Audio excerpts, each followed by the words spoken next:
Ya, bismillah. Assalamualaikum warahmatullahi wabarakatuh. Waalaikumsalam. Ya, berjalan ya, puji syukur kita panjatkan kehadiran Allah Subhanahu wa taala karena berkat rahmat dan hidayahnya kita semua bisa bersyukur di semua perkara.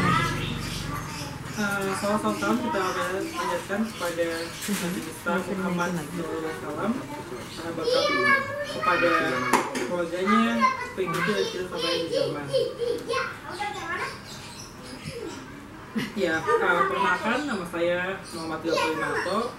Dia sebagai jamaah peserta PKK ini yang memandu acara hari ini.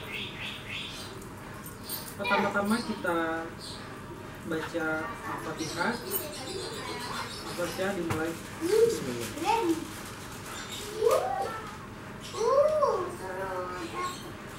Ya, selesai. Selanjutnya yang tunggu-tunggu juga motivasi dari Mr. Andi. Kepada Mr. Andi, dipersilakan. Oke, selamat siang semuanya. Assalamualaikum warahmatullahi wabarakatuh. Saya Andi Darmadi. Hari ini kita bertemu di motivasi Al-Fikr. Oke teman-teman semua, hari ini saya ingin bicara mengenai stigma. Teman-teman tahu apa itu stigma? Stigma itu adalah, yang saya tahu menurut pandangan saya adalah cap yang disematkan seseorang pada orang lain, baik itu konteksnya positif ataupun negatif ya. Jadi saya mau cerita sedikit bahwa dulu ketika saya SMA ya, ketika mau masuk kelas 3 pasti kita harus memilih, ada itu jurusan IPA, IPS ataupun bahasa. Nah, masalahnya di sini adalah ketika kita milih itu akan muncul satu stigma seperti ini. Ketika kita memilih IPA, maka orang akan beranggapan bahwa dia mempunyai intelektual yang tinggi atau pintar. Sebaliknya, kita IPS, maka kita dianggap pertengahan. Kemudian kita pilih bahasa.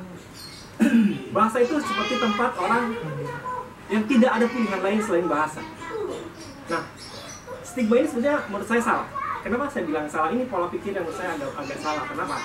Karena Allah sudah memberikan potensi masing-masing yang berbeda-beda dari setiap manusia ya. Mungkin di IPA dia punya potensi di eksak, dia punya kemampuan menganalisa yang kuat. Di satu sisi IPS dia punya kemampuan untuk bersosialisasi, dia punya kemampuan untuk emotional question yang bagus. Kemudian di bahasa, mungkin dia punya kemampuan linguistik, berbahasa yang bagus.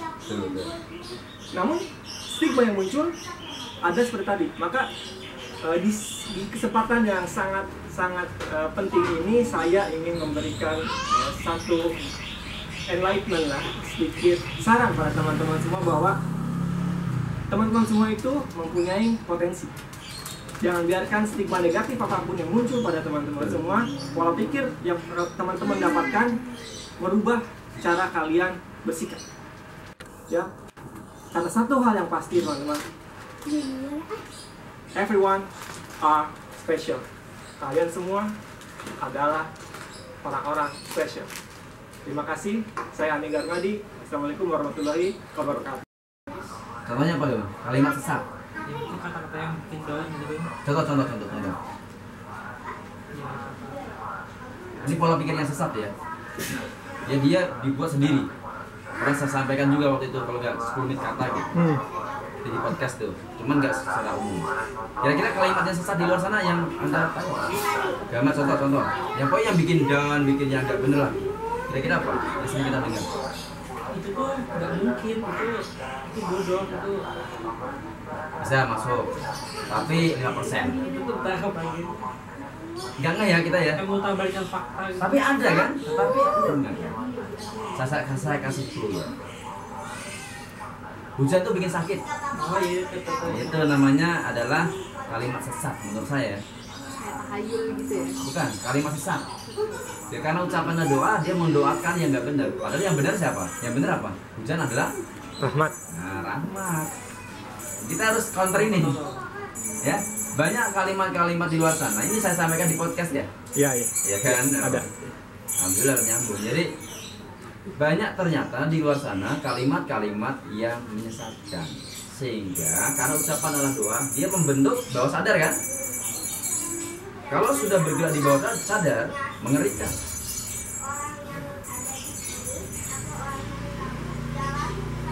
Kalau kita sudah dikendalikan oleh bawah sadar itu mengerikan. Apalagi kira-kira, Gama? Contoh tadi ya. Saya kalau aja tuh saya nggak boleh kertas mengganggu. Kenapa? Aja tuh nggak boleh kertas mengganggu. Bisa. Bisa tuh kalimat sesat juga bisa. Karena kalimat sesat adalah kalimat yang tidak sesuai Quran sama hadis. Tidak sesuai sama kitab-kitab Allah lah. Yang kita kembangkan banyak ya. Jangan nikah sama anak bekas bawa kenal soalnya nggak jelas orang tuanya. Ah itu bisa sesat itu kalimat sesat. Ya nggak? Parah itu. Iya. Bener udah mulai paham nih. Jangan nikah dia mah orang Jawa. Jadi jangan nikah. Fokus pada sobat saya. Jangan nikah sama orang sini, orang Inggris. Bener nggak? Padahal Allah berfirman Al-Hujurat ayat 13 suruh bertaarufan. Ya, suruh bertaruh, berkenal antara kota di mana supaya menjadi kenal. Jadi kalimatnya itu tidak benar. Apalagi selain itu, ya tadi kalau dicatat punya gambar itu bagus juga tuh. Jadi kalimat, contoh kalimatnya aja ditulis nanti suatu saat. Gimana tadi? Bikin materi. Jangan nikah sama orang itu. sama anak bapak orang tuanya. Jangan nggak jelas. Nah itu catat aja. Ini contohnya nih. Nanti saya mau bikin ini materi. Ini kalimat yang keluar ini adalah anugerah. Ini di syuting ya? Saya sadar ini. Kira-kira kakak di syuting. Apalagi? Karena memang kalau nggak direkam juga lupa takutnya. Yang kedua tadi hujan membuat sakit. Apa tadi hujan? Nah, hujan itu bikin sakit. Itu juga kalimat menyesatkan. Kita buat kalimat-kalimat yang menyesatkan dulu ya. Nanti baru kita counter dengan kalimat yang benar. Apalagi kira-kira? Menikahlah sama saya mah belum kaya, jadi belum bisa menikah. Ya kan? Saya belum punya rumah gitu loh. Saya belum punya rumah, belum punya ini. Saya nggak mau nikah dulu. Menikah kalau udah mapan. Menikah kalau sudah mapan. Kesimpulannya begitu ini. Ini kalimat keluar-keluar aja ini ya, tolong di catat aja. Ini kalimat menyesatkan. Apalagi kira-kira? Perempuan pulang malam-malam tuh perempuan nakal. Padahal kan nggak selalu ya. Enggak. Sama berdasarkan Quran apa enggak ini? Karena Quran mengatakan perempuan yang baik di rumah. Nah, beda, bisa jadi benar. Pokoknya sesuai berdasarkan Quran apa enggak? Padahal kan bisa kerja atau Itu boleh, beda konsepnya. Kalau nggak usah dengerin omongan suaminya. Emang ada kalimat begitu? Ada kalimat ya? Ada kalimatnya nggak? Yang umum, yang umum. Kadang ada kalau obrolan-obrolan ini kali obrolan-obrolan ibu-ibu. Gitu ya. Udah jangan suamimu dengerin. Suamimu jangan dengerin banget lah. Ada. Kita emang harus dengerin suami gitu kan. Bisa masukin, sesat itu.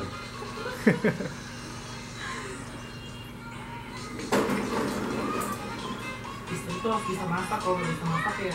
Oh sesat, Nah, sesat itu.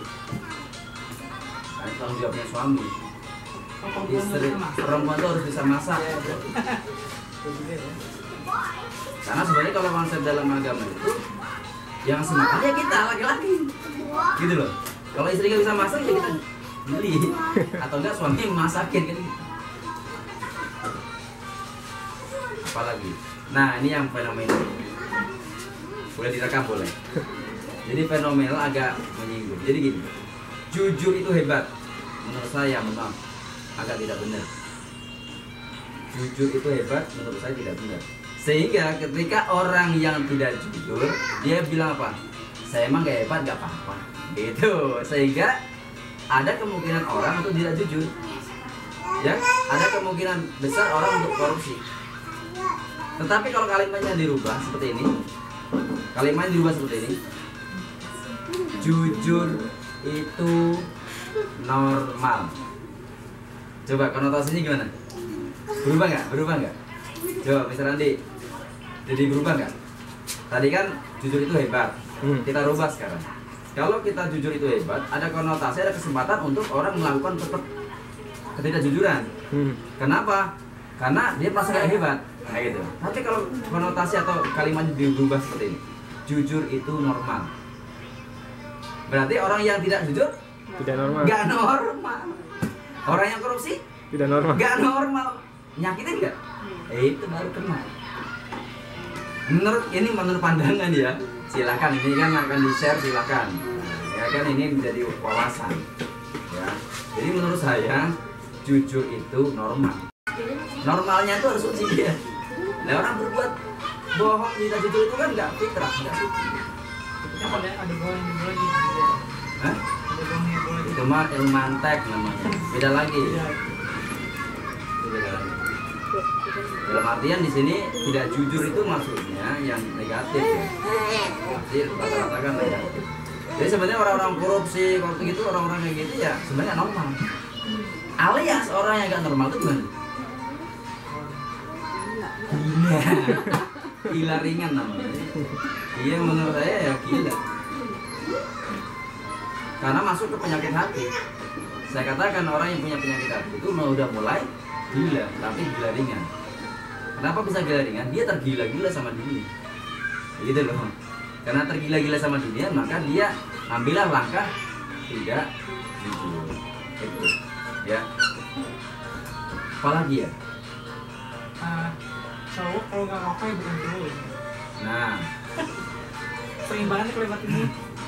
cowok harus ngerokok gitu ya. Iya. Cuma pilihan masing-masing. Buktinya banci-banci di sono pada ngerokok. Berarti ya nggak?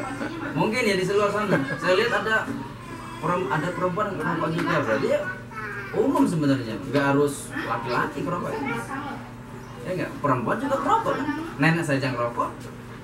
Itu kalimatnya sesat, kalimatnya tidak benar. Gajinya seberapa juga. Kenapa? Gajinya apa-apa banget, gajinya seberapa. Bisa nggak? Bener, sesat, sesat itu. Ya, kadang misalnya gajinya kecil. Jangan mau dimanfaatkan, ya kan? Jangan mau dimanfaatkan, itu menurut saya sesat. Kenapa sesat? Kenapa sesat? Ada yang tahu jawabannya? Karena manusia harus dimanfaatkan ilmunya. Betul. Udah mulai ini keren ya. Karena sebaik-baik manusia adalah orang yang bermanfaat dan dimanfaatkan untuk kebaikan. Selama itu untuk kebaikan, berarti keren. Ya. Ini lagi nih. Saya pernah bilang di podcast yang tadi apa? Waktu itu nyari uang yang halal aja susah. Oh, Apalagi yang nggak halal. Gimana betul ya? Betul seperti itu. Oh, nyari uang yang nggak halal aja susah, apalagi yang halal. Oh, nyari uang yang nggak halal aja susah, apalagi yang halal. Itu juga menyesatkan. Ya.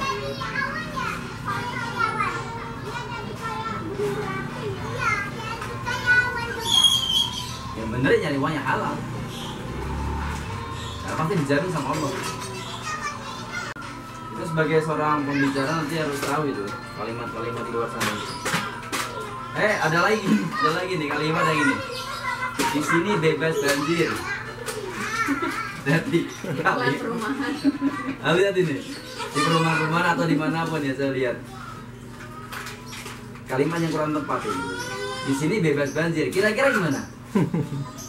Banjirnya bebas kalau orang di sini. Ya bener berarti dia nggak bohong ya. Dia nggak bohong. Akhirnya pas dia beli rumah Banjir. banjir semua. Dia bilang apa? Saya benar bebas banjir. Sama seperti halnya, ini masih direkam. Sama seperti halnya gini. Kawasan ini bebas rokok. Kawasan bebas rokok, coba. Kawasan bebas rokok. Kira-kira gimana? Ya orang bebas rokok di mana-mana di situ orang bebas rokok. Tapi yang benar gimana? Dilarang merokok. Itu harus jelas dilarang merokok. Ini kadang lucu tuh. Saya lihat di saya lihat, Bu, kok ini bebas rokok sih? Ganti dilarang merokok jelas. Oh iya agama gitu. Iya. Enggak mungkin om ini. Itu konotasi. Jadi ini bahasa kadang diplesetkan. Kata yang punya anak kadang tuh jangan seneng kalau kita itu pintar, jangan seneng. Jangan seneng. Karena banyak orang pintar malah menyesatin gitu banyak. Malah melakukan korupsi, melakukan penipuan banyak. Nah setelah dari sini udah dikasih pola pikir, kalau masih berbuat nggak bener ya urusan sendiri kan. Kalau kita sudah menyampaikan, makanya saya bilang ke Gana, kalau sudah dari sini kalau masih dendam sama ayahnya, assalamualaikum dah itu mah. Dengan mas pintar-pintar doang. Ciri-ciri orang yang berkah dalam ilmunya. Berarti dia paham dari dalam tarian ciri-cirinya. Memaafkan. Dia mudah memaafkan orang. Karena kalau cuma berilmu, setan itu lebih berilmu. Gitu loh. Gitu. Terus menghormati orang. Itunya adalah akhlak dalam bekerja. Akhirnya ketika dia membawa akhlak, orang ini keren banget. Ya telah jadi asistennya kita. Keren ya? Karena punya ilmu ini sebelum saya mempelajari ini, Mr. Ali mau mempelajarinya. Sudah pakai ini. Ya, pakai TV ya. Jadi ada orang, tanda-tanda orang gugup itu apa? Ada yang pernah tampil? Sering nih, bertiga ini sering. Tanda-tandanya apa? Indikasinya? Wah, itu umum. Jadi ada orang ketika mau tampil, pengennya ke kamar mandi terus. Ya kan? Gugup namanya. Aduh kok jadi haus ya? Minum aja. Ya, pasti saya juga pernah, setiap kali bicara juga gitu saya. Kadang itu yang kita tuh bicara itu pasti gugup, tapi jangan sampai kita mengikuti alur itu. Contoh kita harus tetap sadar. Dan sampai terus gugup kok malah nggak sadar, bahaya. Lupa nanyain namanya tadi, ini siapa, malah bahaya sampai ambulan dulu. Kalau takut gugup tuh umum. Saya juga masih gugup kalau, apalagi kalau kita bicara tempat yang baru, belum tahu medannya, ya. Kalau di sini kan memang sudah biasa ya, belum tahu medannya, siapa yang ketemu sama siapa. Benar-benar harus waspada tingkat tinggi. Dia personalisasi apa? Ada yang tahu nggak?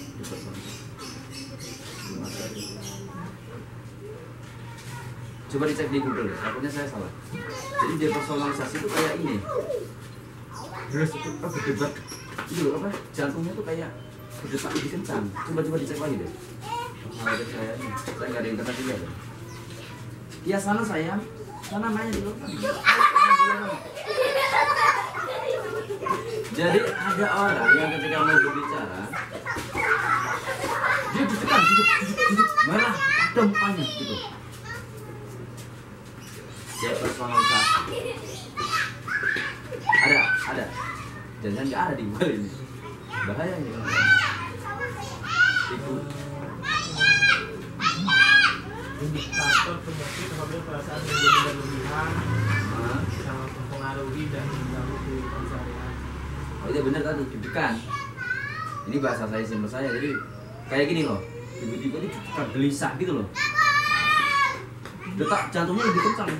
Ini kalau dia punya penyakit dia langsung pingsan bisa kali ya. Langsung bisa sesak napas bisa. Bahaya. Jadi kalau ada orang yang dari rumah sakit mau gimana tiba-tiba suruh ngomong, bisa ada yang pingsan kan? Nah, kalau parestesias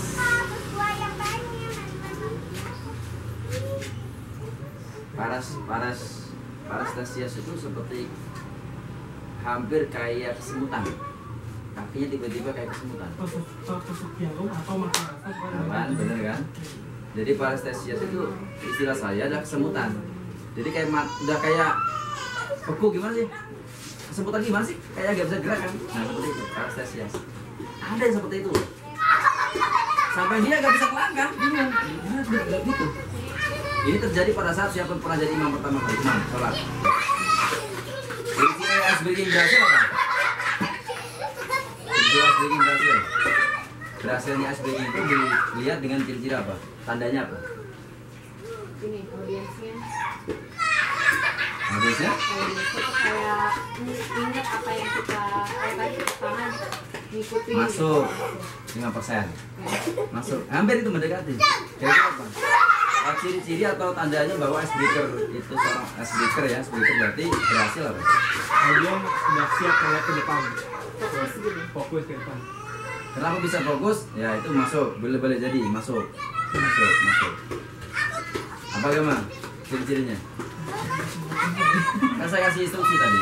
Misalnya bilang siang, Oh, audiens ngikutin perintah. mengikuti perintah bisa jadi. Jadi ciri-ciri, salah satu ciri-ciri icebreaker atau icebreaker itu berhasil, audiens itu mengikuti apa yang kita ucapkan. Gitu, kesimpulan dari itu tadi ya, kesimpulannya. Maksudnya bahasa tadi. Kemudian audiens tepuk tangan. Makanya tadi saya lihatin ke Garma, IG-nya coba lihat deh, yang pas pada sulap. Pada saat sulap kan saya langsung tepuk tangan semua. Pas uang berita uang itu. Terus tepuk tangan kemudian bisa bersuara, tawa. Nah, kalau audiens itu bisa ketawa, berarti kita menjadi pembicara yang baik. Tapi selama kata Gama tuh, dulu om saya pernah ikut ini organisasi, saya dengerin om dari jam 8 sampai jam 11, serius semua. Istilahnya pas pada saat makan atau pada saat sholat, bete om. Nah kita itu ngomong tuh sama orang, bukan ngomong sama pasien, kan? Ya enggak? Di luar sana silahkan ngomong kalau berbicara sebagai anggap aja audiens itu patuh. Ini nyalain apa sih? Nyalain. Anggap aja patuh itu menurut saya tidak benar. Karena kita harus menganggap audiens ini adalah sahabat kita ya. Makanya kita ada teknik-teknik supaya hidup, lingkungannya itu hidup gitu. Dia juga berlaku pada ini ya, seorang guru. Untuk itu nanti kita belajar icebreaking. Apa sih disebut icebreaking? Nah ini yang terjadi pada saya nih. Pada saat saya mengisi, saya ditawarin makanan. Om, makan dulu om. Ntar, aku bilang ke Dok, Dok kalau saya mau tampil begini mah boro-boro makan. Kok gak kepikiran ya? Ya enggak? Dia kan di masjid tuh makan. Ya udah selesai, lapar ya. Udah nggak ada makanannya. Gitu. Jadi kalau lihat ada seorang kiai atau pembicara gitu, ada makanan. Kalau dia bisa sampai makan, hebat ya. Dia bisa sampai makan nih, profesional, hebat ya. Artinya pengalamannya itu bisa sampai ratusan kali tampil. Sambil makan nih. Tapi mungkin kalau jarang dilakukan, justru malah kita jadi panik. Makanya harus latihan terus gitu. Dulu saya kesebut karena udah sering gitu ya, sebelum pandemi gitu ya, mau diundang gitu. Saya malah nyuci mobil, jalan-jalan gitu. Jadi relax. Nanti kalau jadi pembicara, nyoba. Pas pada saat tampil ya, nanti pas bikin untuk promosi kesana ya, kan mau tampil tuh. Coba aja, di situ kasih makanan. Kan udah tahu nih kita ya. Coba aja. Udah tahu. Jadi paksain aja gitu. Setelahnya baru ya. Paksa coba, nggak bisa. Wah emosional sih. Kan sudah saya kasih tahu di sini Badir. Tadi di sini gambar ini naruhnya. Padahal emosi ini lagi panik.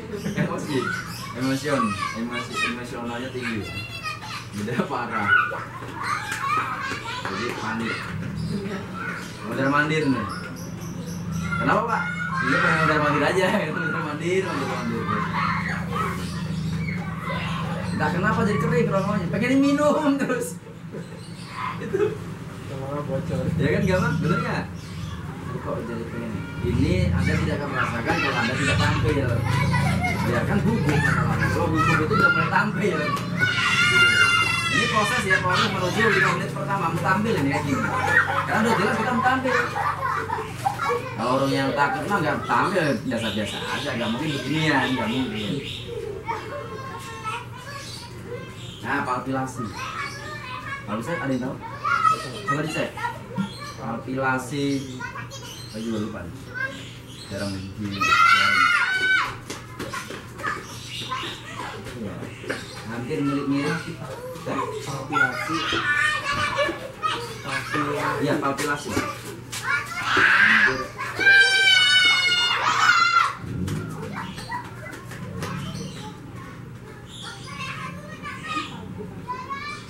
Ada nggak? Kalau nggak ada berarti itu deh bahasanya salah. Jantung berdebar. Palpitasi itu. Hah? Itu palpitasi. Iya, palpitasi kan? Palpitasi. Di situ ada palpitasi. Di palpitasi. Oh, mungkin saya salah. Jantung berdebar. Ini yang benar berarti palpitasi, bukan palpilasi. Saya salah berarti. Jantung buat supaya tidak teratur. Iya, maksudnya yang saya maksud jantung tidak teratur tadi. Palpitasi. Tapi kok bahasa saya palpitasi? Palpitasi ya, yang benar tadi. Ini padahal sudah di AC, ya kan, dengan AC. Kok kelihatan terus? Kok dikena semua gitu ya? Makanya kalau jadi pembicara minimal bahan minyak itu katun. Kita kan katun ya. Kalau katun ini bahannya mudah menyerap keringat. Ya jadi baunya juga hilang lebih cepat gitu. Namanya itu pakai apa? Ini apa? Katun. Karena kita biasanya mudah berkeringat. Nah kan tubuh berkata Assalamualaikum warahmatullahi wabarakatuh. Kenapa rasanya begini gitu? Coba pernah ngerasain nggak? Nggak pernah. Tangan gini sendiri. Segini HM. Semua dipegangin kakinya gini-gini. Mungkin kalau kita lihat orang ngomong gampang kayaknya ya, tapi padahal mau alam ya.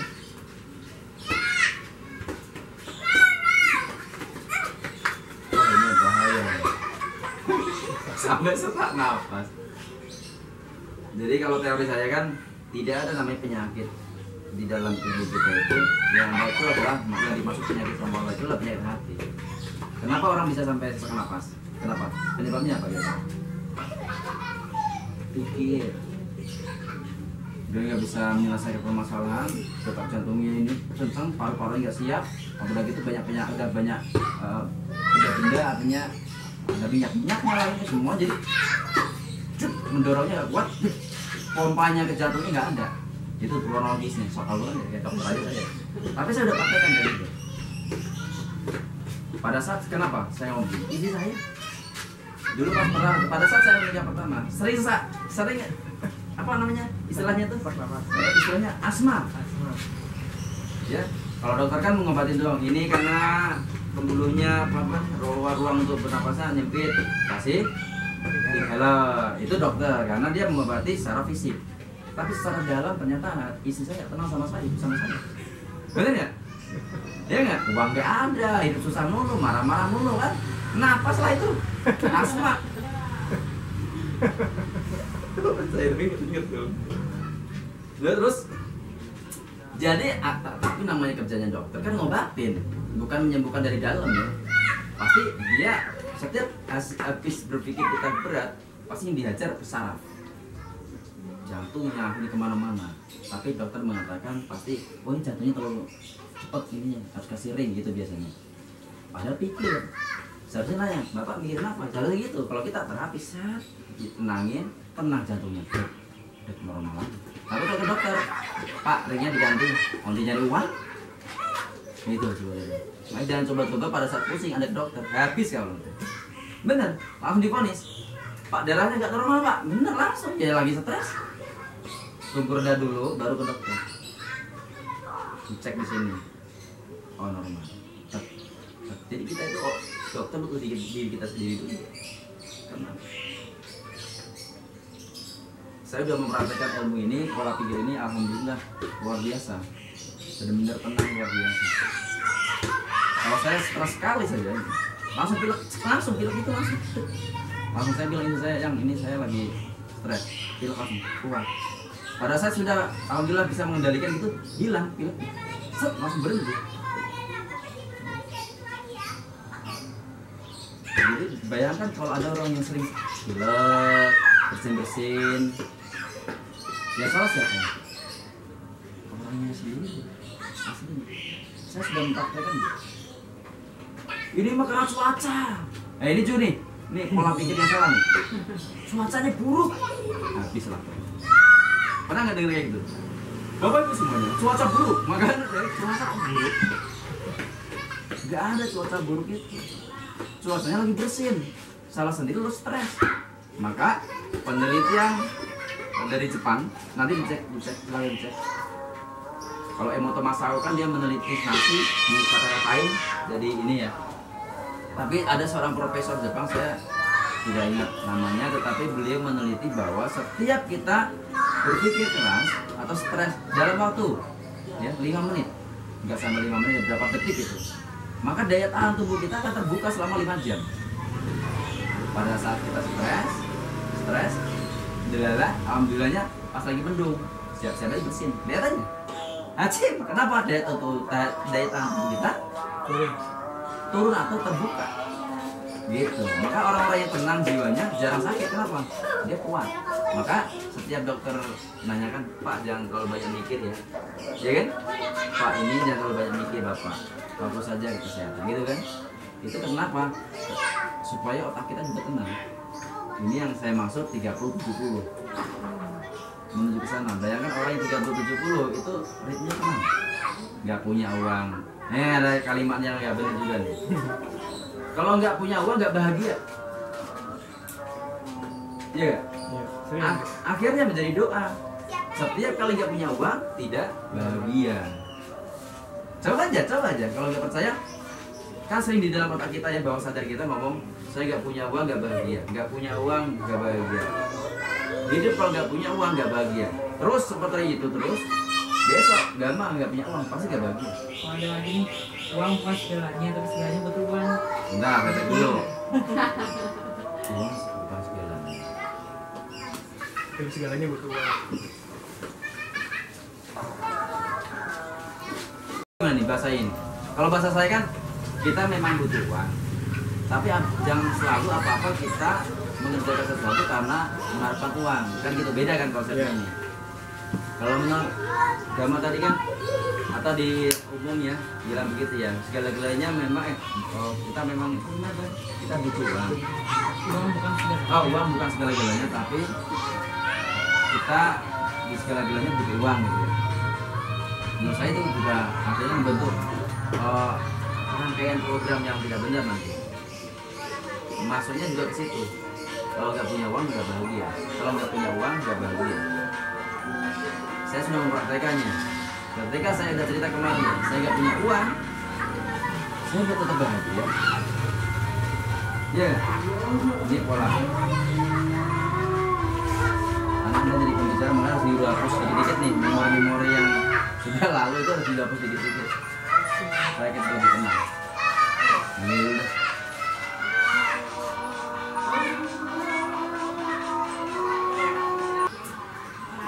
Pernah ya ada yang suara deketan? Pernah ya? Saya juga pernah. Tiba-tiba mual-mual. Entah kenapa ya, tiba-tiba kok mual. Kok pengen ke rumah mandi mulu ya? Hati-hati.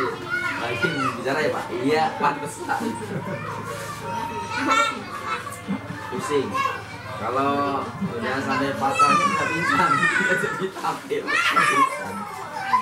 Oke, ini ngeblank. Jadi pada saat ini ngeblank tuh apa yang rasanya ngeblank itu kan?